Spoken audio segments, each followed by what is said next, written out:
Hello friends, ഞാനിന്ന് വന്നിരിക്കുന്നതേ ഒരേ മാവ് കൊണ്ട് തന്നെ നമുക്ക് ഇഡ്ഡലിയും ദോശയും ഉണ്ടാക്കി നോക്കിയാലോ. അപ്പോൾ അത് മാവ് അരയ്ക്കുന്നതിൻ്റെ അളവും കാര്യങ്ങളൊക്കെ എങ്ങനെയാണെന്നുള്ളതാണ് കേട്ടോ പറയുന്നത്. അപ്പോൾ 250 ഗ്രാമിൻ്റെ ഒരു ഗ്ലാസ്സാണ് എടുത്തിരിക്കുന്നത്. അപ്പോൾ അതിൽ ഒരു ഗ്ലാസ് ഉഴുന്നും ഒരു സ്പൂണ് ഉലുവയും കുതിർക്കാൻ വെക്കുക കേട്ടോ. കുതിർക്കാൻ വെച്ചിട്ടുണ്ട് ഞാൻ. അപ്പോൾ അതേ അളവിൽ തന്നെയാണ് 3 ഗ്ലാസ് പൊന്നിയരിയും 3 ഗ്ലാസ് പച്ചരിയും അതും കുതിർക്കാൻ വെച്ചിട്ടുണ്ട് കേട്ടോ. അപ്പോൾ ഒരു 4 മണിക്കൂർ വയ്ക്കുക. അപ്പോൾ അതിന് ശേഷം കുതിർന്ന് വന്നിട്ടുണ്ട്. ഞാൻ ആദ്യം ഉഴുന്നാണ് അരയ്ക്കുന്നത്. ഉഴുന്നരച്ചു. നല്ല സ്മൂത്തായിട്ട് അരച്ചു കൊടുക്കുക കേട്ടോ. അപ്പോൾ ഈ ഒരു അളവിലാണ് എടുക്കേണ്ടത് കേട്ടോ. നല്ലോണം സ്മൂത്തായി അരഞ്ഞു വന്നിട്ട് ഒരുപാടും അരഞ്ഞു കഴിഞ്ഞ് വെച്ച് കഴിഞ്ഞാൽ ഉഴുന്ന് വന്നിട്ട് വെള്ളം പോലെയാവും. അപ്പോൾ ഒരു 20 മിനിറ്റ്, ഒരു മിനിമം 20 മിനിറ്റെങ്കിലും അരച്ചെടുക്കുക കേട്ടോ. അപ്പോൾ അരിയും ഇതേപോലെ ഈ അളവിലൊന്ന് അരച്ചെടുക്കുക. അപ്പോൾ രണ്ടും കൂടെ എന്നിട്ട് നല്ലോണം മിക്സ് ചെയ്ത് കൊടുക്കുക കേട്ടോ. നല്ലോണം ഞാൻ മിക്സ് ചെയ്തിട്ട് ഒരു ഇത്തിരി വലിയൊരു പാത്രത്തിൽ വെച്ചിട്ടുണ്ട്.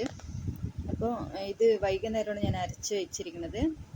അപ്പോൾ രാവിലെ എണീറ്റിട്ട് അത് എങ്ങനെയുണ്ട് എന്നുള്ളത് കാണിച്ചു തരാം കേട്ടോ. കണ്ടോ, നല്ലോണം പൊങ്ങി വന്നിട്ടുണ്ട്. നല്ല കളറുള്ള മാവാണ് കേട്ടോ. അപ്പോൾ ഇഡ്ഡലി അതുപോലെ തന്നെ നല്ല കളറ് വരും. അപ്പോൾ ഇഡ്ഡലി ഉണ്ടാക്കി നോക്കാം കേട്ടോ. നമുക്ക് ഇഡ്ഡലിക്ക് ഒഴിച്ചു കൊടുക്കാം. കണ്ടോ, ഒഴിച്ചു. അപ്പോൾ നല്ലോണം വെന്ത് വന്നിട്ടുണ്ട്. നല്ല സ്മൂത്തായിട്ടുള്ള ഇഡ്ഡലിയാണ് കേട്ടോ. കണ്ടോ, നല്ല സ്മൂത്തായിട്ടുണ്ട്.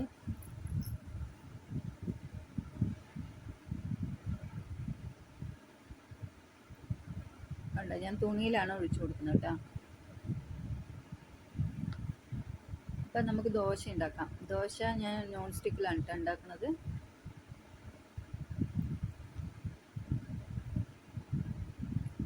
ഒഴിച്ചു കൊടുത്തിട്ടുണ്ട്. കണ്ടോ, നല്ലോണം അതിലിങ്ങനെ കുത്ത് നല്ലോണം വരുന്നുണ്ട് കേട്ടോ.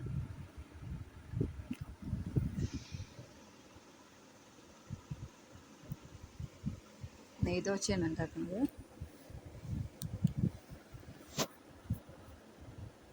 ദോശ ഉണ്ടാക്കി. അപ്പോൾ എൻ്റെ ചാനൽ ആദ്യമായിട്ടാണ് കാണുന്നുണ്ടെങ്കിൽ സബ്സ്ക്രൈബ് ചെയ്യണം, ലൈക്ക് ചെയ്യണം, ഷെയർ ചെയ്യണം കേട്ടോ.